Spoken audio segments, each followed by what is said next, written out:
Hey, welcome to the segment lovingly entitled, How Old Am I? Let me see. I had a beta machine. I still have a VHS machine. I've got DVD players.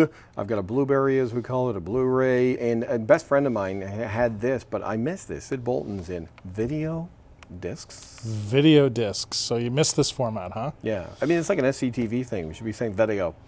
Yeah, basically what these things are, and first of all, to sort of tell the real tale here. The Personal Computer Museum has acquired what could be the largest collection of these in the world.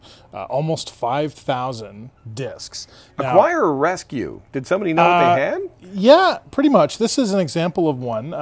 This is actually Raiders of the Lost Ark, and you'll notice right away that it's in this big jacket, and it looks like a record, right? And in fact, it looks like an album cover, and inside there's actually a circular vinyl disc that's very similar to a record. And what happens is you take this big thing with two hands, put it inside the player, and then pull the casing back out, and the disc actually remains in the player. So it's not like you can open the case right now and show us the disc. No. The player will, well, I could, but I'd probably wreck the disc doing that. The discs are a little bit sensitive because they are vinyl. And one of the things for this was it was inexpensive to produce. That was kind of part of the point of it. RCA was the company that sort of led the fold on this. And the interesting thing is that the guy behind the technology was Dr. James Hillier, of course, who was born in Brantford. So it's kind of fitting, we think, for this collection to end up back in Brantford. What killed in it? 2012. Could you fast forward, rewind, all that kind of stuff, or did you put it in? You could, yeah, you could. There were issues with the fact that after you played the disc so many times, they can wear out. Right. And there is a stylus on the inside, just like an actual record player, and those also can wear out. And really what ended up happening was, here's Ghostbusters, one of my favorites from the 80s as well. Basically what ended up happening is that these were only marginally better than VHS, but VHS had the ability to record, right? It's the same problem that plagued the Laserdisc, which actually came out sort of at the end of the life of this. So between the Laserdisc and the fact that VHS, had record capability, just eventually killed this format. I mentioned a close friend having this, and now that I think about it, maybe he didn't. Maybe he had Laserdisc.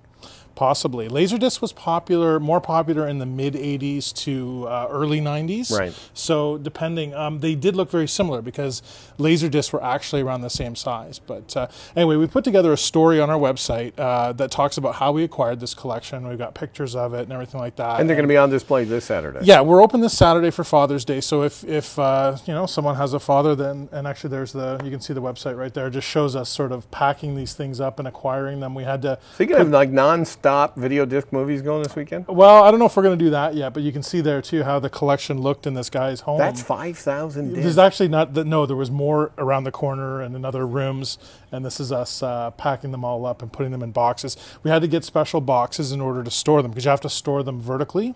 Like I shouldn't be sitting them down like that just because of the weight, but it's okay for that for a little while, but you don't ship them like on top of each other horizontally. You have to have them remaining upright and vertical just to make sure they're okay. And then you can see at the bottom right there, that's us, what they look like right now in the garage. 122 players and thousands of discs all boxed up. So I shudder to ask what's next. I don't know. I was never expecting this to come out of the blue. It's not really computer related. It's not video game related. That's what we've traditionally done. But really, in the end, it's about, vintage and retro technology. So we decided this would be a great fit for us. I mean, cell phones are the same way, right? They're not really, I guess they are little mini computers. But anyway, we thought it would be great. Video discs are very cool. So if you want to learn about the history of the video disc and see all kinds of cool movie, and the artwork is absolutely beautiful on these discs. And that alone is worth coming to check out. So it's almost the parallel of the LP, because is. What we've lost on the CD is the liner notes, all that kind of fun stuff. The album covers. I mean, so few people know that I guess the group Poco, they actually had their album cover designed by Brantford's very own, was on news radio, Phil Hartman. Phil Hartman, oh wow. Yeah, he was actually a graphic designer. You don't see that anymore because little CD covers. That's right, and cassette tapes were even worse. Museum located, of course, at 13 Elm Street, and we're open from 10 to 4 on Saturday, and it's free admission, so bring Dad out. We're also going to be showing the old John Madden football, the very original. Great. Have a great weekend. Yeah, you too. Hey, we're coming back. We're going to do it on a Thursday. Friends from the SBCA are going to be here. And Taoist Tai Chi, Ron Lynn's going to be joining us. We're going to relax. We're going to get fit. Also, Melody Spencer will be here from Ontario Early Years Centre. As always, thanks to our guests. Thanks to you for doing it inside Brant.